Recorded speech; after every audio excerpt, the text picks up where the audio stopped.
मोदी जी के चंद्रयान 3 के landing points के नामों की घोषणा के बाद आखिर कांग्रेस को मिर्ची क्यों लग गई, चलिए जानते हैं। देखिए, ब्रिक्स समिट के बाद ग्रीस का दौरा और ग्रीस के दौरे के बाद मोदी जी बिना आराम किए सीधे पहुंच गए इसरो के वैज्ञानिकों से मिलने बेंगलुरु। और इसरो सेंटर जाकर उन्होंने कुछ ऐतिहासिक घोषणाएं की। पहली, जिस दिन चंद्रयान 3 चंद्रमा पर लैंड हुआ था, यानी कि 23 अगस्त का दिन, उस दिन को अब हिंदुस्तान नेशनल स्पेस डे के रूप में मनाया जाएगा। नंबर 2, जिस जगह पर चंद्रयान 3 लैंड हुआ था, अब उस पॉइंट को शिव शक्ति के नाम से जाना जाएगा। और साथ ही साथ उन्होंने एक ऐसी घोषणा कर दी जिससे कांग्रेस को मिर्ची लग गई। मोदी जी ने कहा कि चंद्रयान 2 ने चांद के जिस जगह पर अपने आखिरी क्षणों में क्रैश लैंडिंग की थी, वो पॉइंट अब तिरंगा कहलाएगा। लेकिन ये बात कांग्रेस के कुछ सांसदों को रास नहीं आई। पर इन्हीं सांसदों को अगर पूछा जाए कि भैया साल 2008 में कांग्रेस ने चंद्रयान 1 के लैंडिंग पॉइंट का नाम जवाहर पॉइंट रखा था, उसका क्या मतलब था? लेकिन मोदी जी ने शिव शक्ति और तिरंगा पॉइंट नाम देकर दुनिया को राष्ट्रवाद का संदेश दिया है।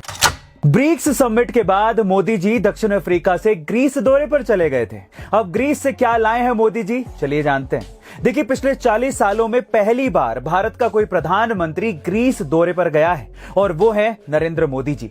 मोदी जी को ग्रीस की राष्ट्रपति कैटलीना सेकेलारोपोलू की तरफ से ग्रीस का दूसरा सबसे बड़ा नागरिक सम्मान grand cross of the order of honour से नवाजा गया है।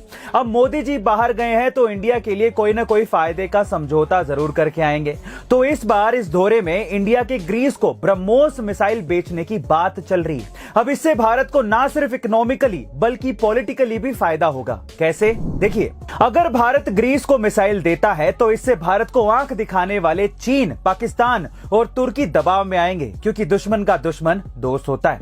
साथ ही ऐसा कहा जा रहा है कि इस दौरे के बाद जल्दी ग्रीस और भारत के बीच युद्धाभ्यास भी किया जाएगा। इसलिए तो हम बार बार कहते हैं कि मोदी है तो मुमकिन है।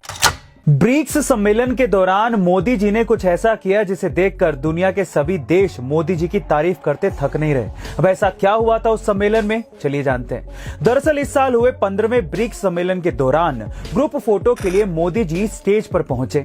उन्होंने देखा कि बाकी देशों के झंडों के साथ हमारा तिरंगा झंडा भी जमीन पर पड़ा हुआ था। दरअसल ऐसा इसलिए किया जाता है ताकि सभी नेताओं को ग्रुप फोटो लेने के लिए उनकी जगह बताई जा सके। जमीन पर रखा तिरंगा देखकर मोदी जी ने तुरंत उसे उठा लिया और अपनी जेब में रख दिया।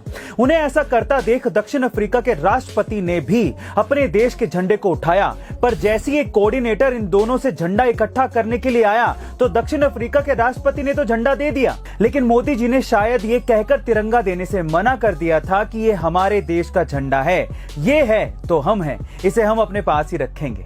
मोदी जी को विदेश में तिरंगे का ऐसा सम्मान करते देखकर लोग उनकी तारीफ करते थक नहीं रहे हैं। साथ ही हमें भी भारतीय होने पर गर्व महसूस हो रहा है।